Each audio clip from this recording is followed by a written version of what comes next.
In this tutorial, I'll show you how to call Vertex AI API to send requests and get AI model predictions. So whether you're integrating it into a web app or automating workflows, calling Vertex AI API is essential for deploying machine learning's model. So first, make sure you are on the official website of Google Cloud.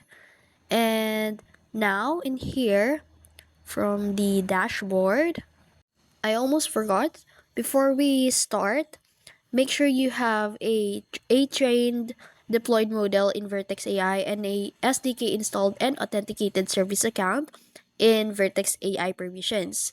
So now click this navigation menu and then click this Vertex AI and then scroll down and look for the endpoint. So if you couldn't find it, just click the Vertex AI and in here you can search on the search bar on the top.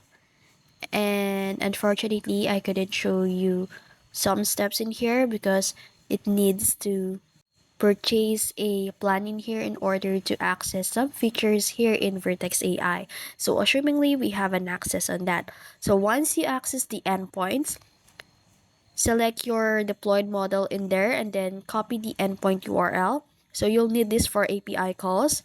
Now to set up authentication, so API request, you can use a service account key. Just simply go to the IM and admin, then service accounts, and then click the create key, and then select the JSON format, and then download the key file and set it up in your environment. Now, use a Python request library to send data to the model, and you can search it to Google for the full code, and then to call Vertex AI API using CERL or URL.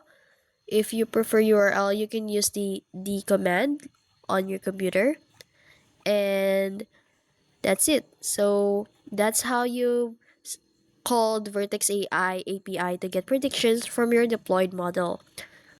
I hope this video helped.